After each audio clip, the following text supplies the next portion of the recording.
last Apes trilogy, the Caesar trilogy, I like to call it, is genuinely a top 5 trilogy of all time. So safe to say I was looking forward to Kingdom of the Planet of the Apes. It was one of my most anticipated films of the year. And does it deliver? Yes and no. All in all, I did enjoy this film. My favourite part about it was probably the world building, seeing how the Planet of the Apes had evolved into what it is now, 300 years after the story of Caesar.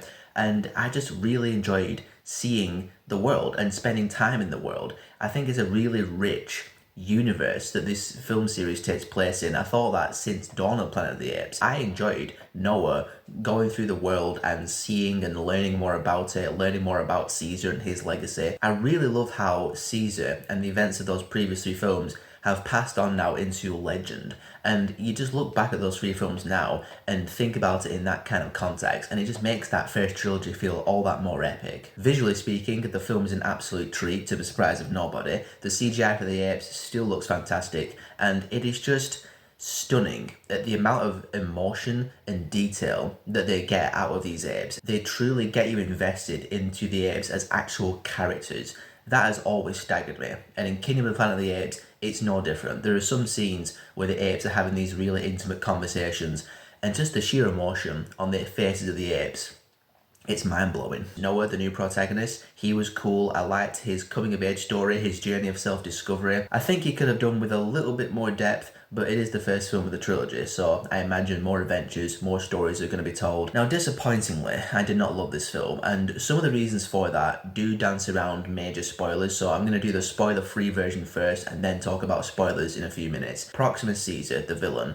I liked him. He was menacing when he was on screen, and he had a good presence. And the idea behind his character was interesting, but I just think he was underused in the film. He's not in it a lot, and I just feel like there wasn't enough time to truly appreciate him as a villain and as a character. I think there's a lot of potential with that character that they just didn't really fully capitalize in this film. You meet him, he's scary, and he's in like 2 or 3 scenes of the film, and that's it. Storytelling wise, there are a couple of choices that feel like they're retreading ground from the previous Apes films. Like in the third act, non-spoiler version, Noah's main objective, the main thing he's trying to accomplish, is very similar to what Caesar tried to accomplish in War for the Planet of the Apes. Even though I was entertained during that third act, in the back of my mind, I couldn't help but think to myself, I've seen a version of this already in the previous Apes film. And spoiler free, there is something that they established in War for the Planet of the Apes that they kind of walked back on in this film.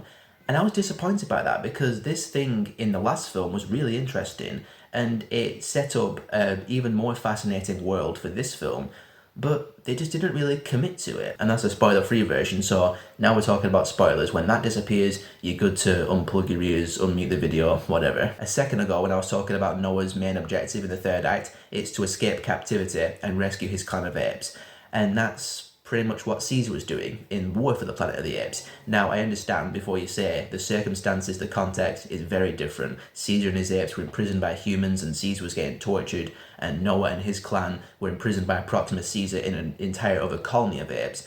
Completely different, I get that, but on the whole, it's still pretty much the same thing and the same objective for the 2 protagonists, and I just felt that was a little bit derivative. Now, about that element from the last film that they walked back on in Kingdom, it's the plot point where the simian flu has mutated to where some of the human carriers of the virus have kind of regressed into a feral state, or at least they just lose their ability to speak. You see it with the little girl Nova, it happens to the Colonel in the last film, and they don't really commit to it in this film, because the main girl, May, the big surprise is that she can speak. Like complete sentences, vocabulary, the whole thing, May can speak. And at the end of the film, she goes to this base that's full of humans who can also speak very intelligently, and they plug in the device and they make contact with Fort Wayne, Indiana. Oh my god, I can't believe I'm hearing another voice, it's so great. Now, had the events of this film taken place 5 or 10 years after War for the Planet of the Apes, then this would not have irritated me as much, because it would have made sense that there's still plenty of humans around who can still speak and who haven't regressed and caught the virus, the mutated version of the virus.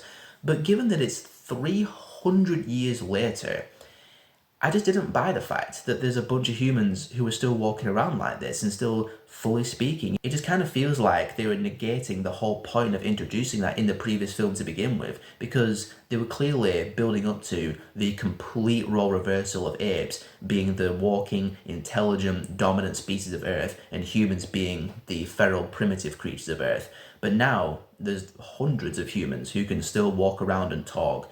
So what was the point? And also the thing with the humans making contact with the other humans and hoping and dreaming of rebuilding human society and reestablishing humanity's presence on Earth like the way it used to be, feels like they're retreading that plot point from Dawn of the Planet of the Apes. After 300 years of apes being the dominant species of the planet, at that point, you just got to accept the world the way it is, man. And if all of this is building up to another war between the humans and the apes, again, to see who the dominant species of the planet is, again, that's going to be disappointing. I hope they come up with something more interesting than that. Spoilers are done now, you're all good.